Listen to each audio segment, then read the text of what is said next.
Delhi NCR की आबोहवा बेहद ही जहरीली हो चुकी है। लगातार एयर क्वालिटी इंडेक्स में बढ़ोतरी देखने को मिल रही है और इसी पर बातचीत करने के लिए हमारे साथ मौजूद है एलएनजेपी हॉस्पिटल के एमडी सुरेश कुमार जी। सीधे बातचीत करते हैं। सर, देखा जा रहा है कि लगातार जो एयर क्वालिटी इंडेक्स है उसमें बढ़ोतरी हो रही है, आंकड़ा करीब 400 के आसपास पहुंच चुका है।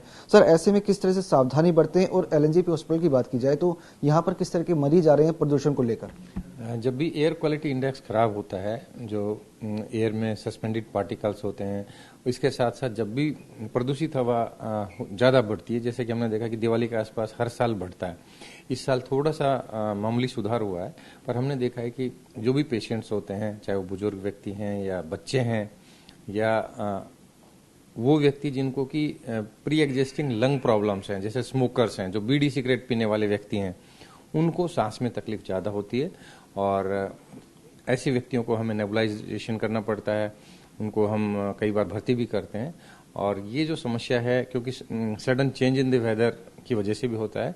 और इस बार हमने देखा है कि काफ़ी सारे पेशेंट्स हमारे पास ओपीडी में, इमरजेंसी में आ रहे हैं। सर, अंदाजन कितने पेशेंट प्रतिदिन आ जाते हैं? हमारे पास 4 से 5 पेशेंट तो रोज इमरजेंसी में एडमिट हो रहे हैं। इसके साथ साथ ओपीडी में भी हमारे पास 10 से 15 पेशेंट्स रोज आ रहे हैं, जिनको कि दमे के पेशेंट्स हैं, सीओपीडी के पेशेंट हैं, ब्रोंकाइटिस के पेशेंट हैं। इसके साथ साथ पुराने जो टीबी के पेशेंट हैं, जिनके की जो रेस्पिरेटरी रिजर्व वॉल्यूम कम होता है, तो उनको भी सांस की तकलीफ इस सीजन में ज्यादा। सर, कहा जा रहा है जिस व्यक्ति को कोरोना हुआ था उसके लिए भी काफी खतरनाक है पोल्यूशन।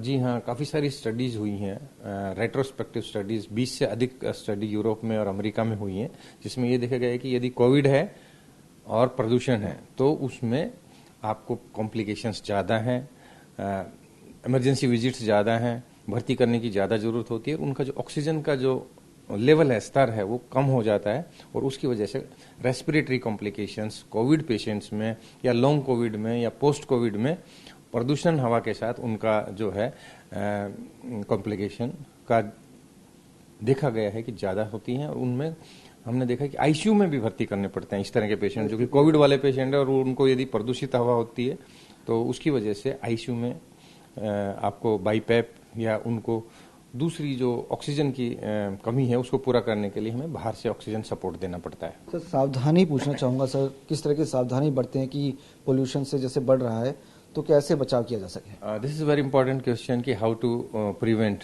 From such problems. ये सबसे महत्वपूर्ण है कि हम अनावश्यक रूप से घर से बाहर ना निकलें। बच्चों को खास करके और बुजुर्गों को घर में ही रहने दें। इसके साथ साथ स्टीम का इन्हेलेशन करें।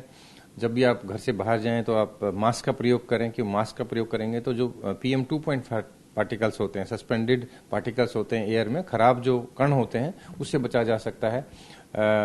PM 2.5 के साथ साथ PM 10 पार्टिकल्स है, उससे बचा जा सकता है।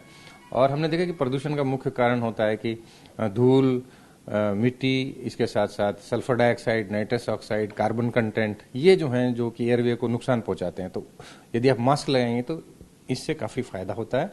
और इसके साथ साथ नेबुलाइजेशन भी आप कर सकते हैं घर पर, और इनहेलर्स का डॉक्टर की सलाह के साथ आप इनहेलर भी प्रयोग करें ताकि आपको सांस में तकलीफ ना हो। और डॉक्टर से जरूर सलाह लें, अपने मर्जी से कोई मेडिसिन ना लें।